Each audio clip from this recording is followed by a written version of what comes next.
Hello everybody, my name is Trikopan and here is Akihabara, Tokyo, a huge subcenter of the city and also the capital of otakus of the world. This megacity has irreplaceable upside, but it brings also some downsides too. In this video, I will tell you the pros and cons of Tokyo travel. Yes, it's time to discover Tokyo.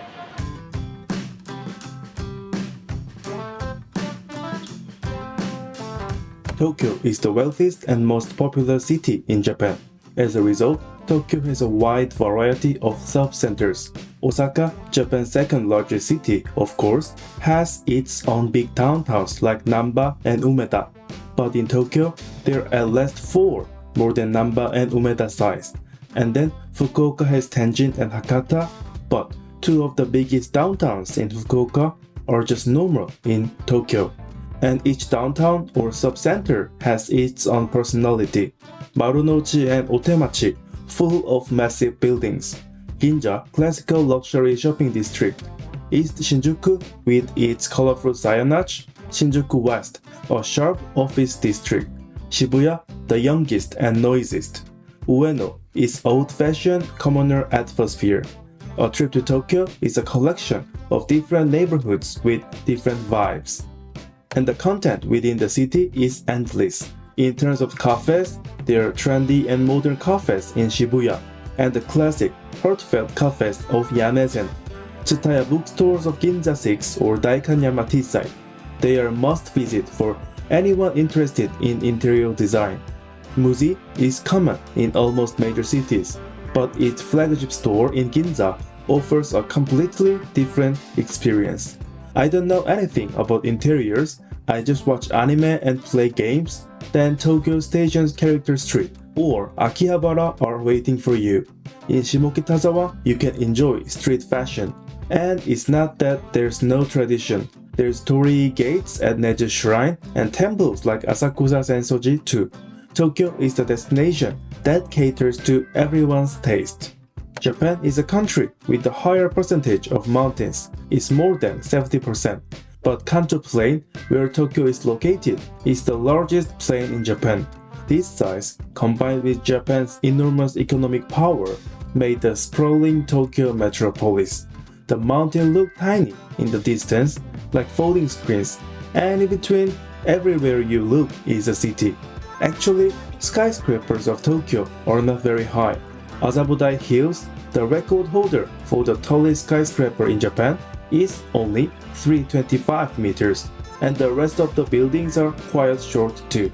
But Tokyo is overwhelming in scale. New York, Hong Kong, Singapore, and Shanghai, they all have ocean or river that make them feel a bit disconnected.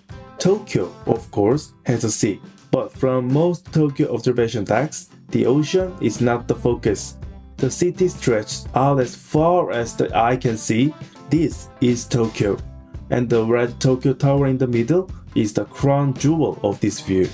Oh, and let's not forget Mount Fuji in the distance. I love the unique feel of Tokyo's observation decks. When you look at the map of Tokyo, you realize something. There really is no place that the railroad doesn't go. The railroads are really everywhere. There are no shaded areas. And there are more than 2 options for moving between neighborhoods. The example is the route between Tokyo Station and Shinjuku. The easiest way to get there is on the JR Chuo Sobu line, but you can also take the subway in this route. From Shibuya to Shinjuku, you have both JR and subway options. The timetable is also very dense, every 2 or 3 minutes, and you can easily travel to the suburbs by rail too. Hakone, Kamakura, Kawagoe, Kawaguchiko, everywhere. And trains come at the right moment. This is a huge difference with European railways. And if you go to minor regions in Japan, there is shaded area or infrequent train schedule or both. But Tokyo, everywhere is accessible by rail. A city's food scene usually follows its economic power. Even in the UK, which has a reputation for bad food, London itself is a gastronomy city with tons of high-end restaurants. And Tokyo is where people from all over Japan come to work. So Tokyo becomes the best foodie city in Asia. you can enjoy not only the cuisine of the Kanto region, but every region in Japan. Of course, it is best to try the originals in each region. Miso ramen or Genghis Khan in Sapporo, Fukuoka's tonkotsu ramen, Osaka okonomiyaki, Hiroshima okonomiyaki. But in each region, it is hard to get a taste of other cuisines. In Fukuoka, it is hard to find Sapporo miso ramen. In Sapporo, it is hard to find authentic Hakata tonkotsu ramen. But Tokyo is different. You can eat all the Japanese food you can think of in one trip.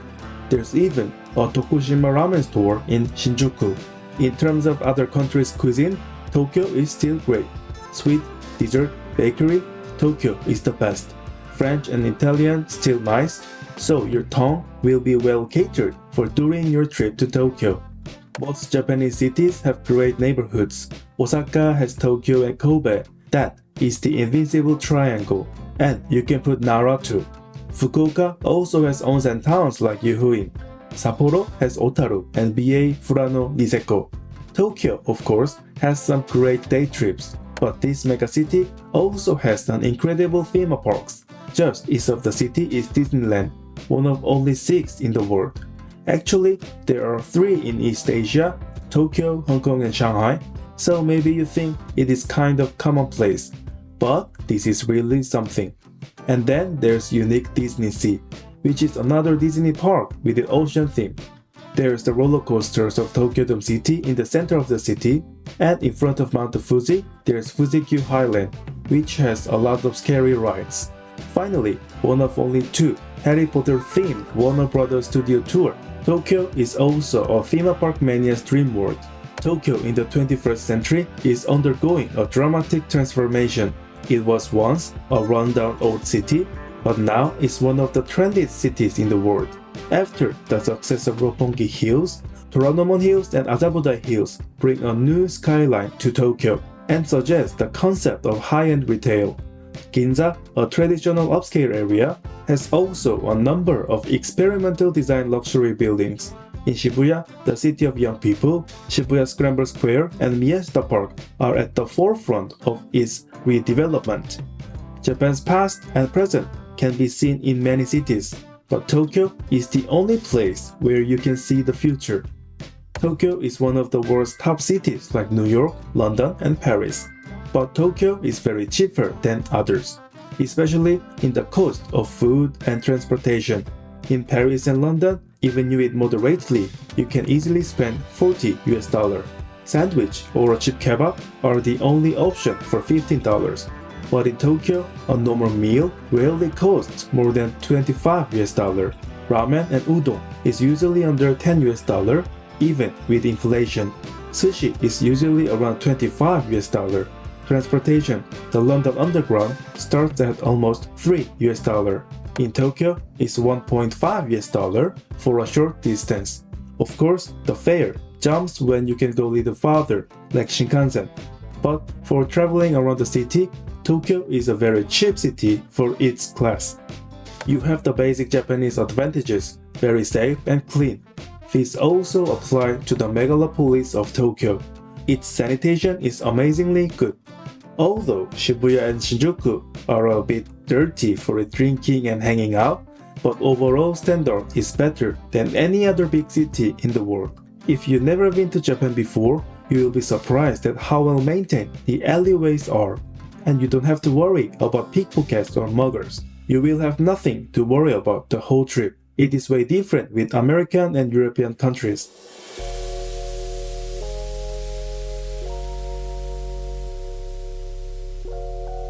This is probably the biggest downside of Tokyo. Japan is a kingdom of railroads, and Tokyo is the crown. And as I said in the upsides, the fare is actually not bad, not too expensive in the city. There are also useful passes. There is nowhere you cannot go by rail. But the problem is that the system is too much complicated. Actually, it doesn't matter if they are separated internally as long as they are compatible with each other. But they are not. Subways, private railways, and JR all work separately. It is too complicated for the beginner. I'm pretty sure Tokyo is the most difficult city in terms of transportation. Finding your way is also a hard part of this city. The complex railway system plays a part in this too. You've probably heard the rumors about Shinjuku, JR, Odakyu, Seibu, Keio, Tokyo Metro, and Toei Subway intertwined to create a terrifying underground labyrinth. Shibuya and Tokyo Station are not easy too. Even you have a good sense of direction and wayfinding, you will be still confused. If you're not, I hope God bless you. Of course, in places like Shibuya and Shinjuku, the grounds are complicated enough. It takes a lot of energy to find your way around Tokyo. Tokyo has a population of 14 million, and 40 million people live in Kanto region. So there are people everywhere in Tokyo, really everywhere. The large, hard-to-navigate transit stations are extremely overcrowded.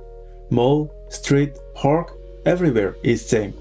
In Shibuya Crossing, you're just tiny jellyfish. Waiting queues at famous shops and restaurants are also long.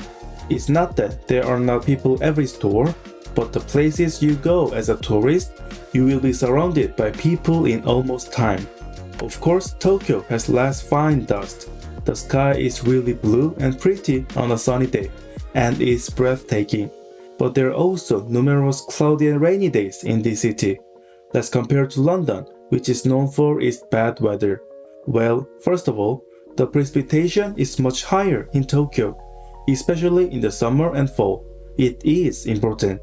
If it rains moderately, it's not a problem to travel, but if it rains a lot, it's a bit difficult.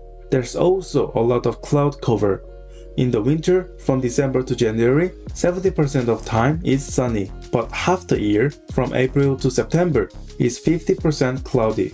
You should know that you probably cannot see Mount Fuji clearly. Another problem is the humidity. It is more heavily influenced by the ocean, so the city is wet sauna itself in summer. It is also as hot as humid as Singapore, which is on the equator. You can feel it when you go up to any observatory in Tokyo. This is a really huge urban area. Every plane, as far as the eye can see, is covered with human structure. So basically, your trip to Tokyo will be filled with buildings. Ginza, Shibuya, and Shinjuku are all forests of concrete and steel. There are some big, famous parks, and they are very pretty. But Tokyo's parks are usually separated from the city. Western cities usually have a high percentage of green space, so you can visit green space in any time when you want. Citizens play, sit, relax on the grass. But in Tokyo, it is not too easy to find greenery, unless you say, I want to go to the park. So you may feel a little suffocating on the typical Tokyo street. Although the current low yen makes Japan seem more affordable, but Tokyo, the capital of Japan, is the most expensive in the country. Of course, there's many cheap things. In downtown areas like Shinbashi, where people go to office, you can still find ramen for 600 yen. It is under $5, and the $8 chashu set meal comes with 2 huge chunks of pork belly.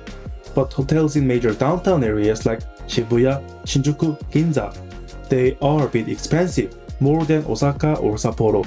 Nowadays, if you want a decent hotel, you will pay more than $180. Luxury is more expensive. $500 is basic, some expensive are around $1,000. There are many chances to spend the money in Tokyo.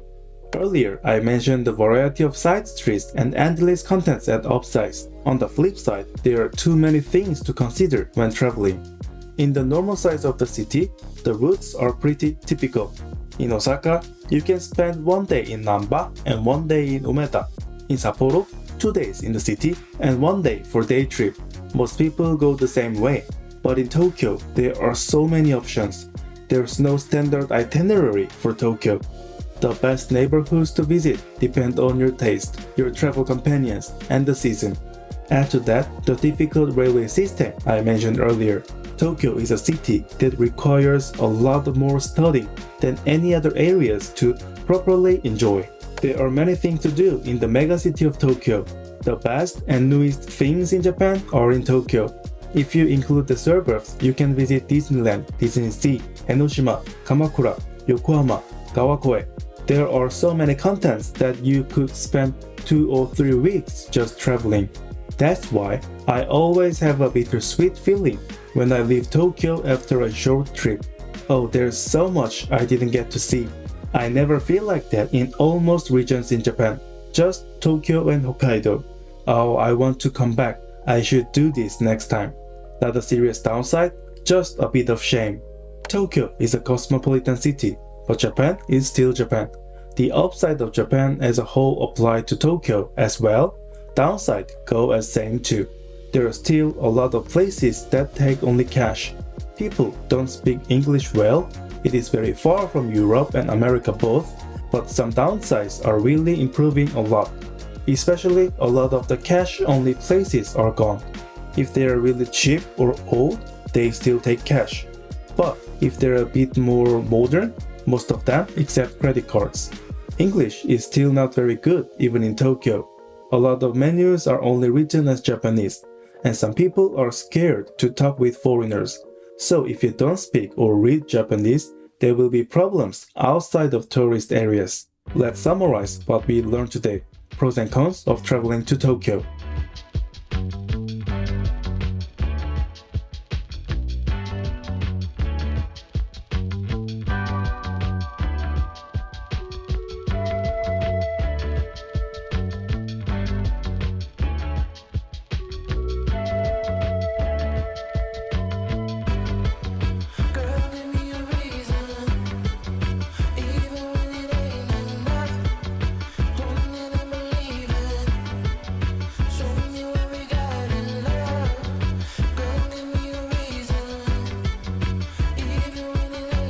Yes, this is it. Now you know about the pros and cons of Tokyo travel. Do you agree with my list?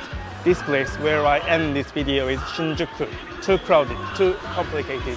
Thank you for watching this long video, and any comments about your Tokyo expectation or experience are welcome. Thank you.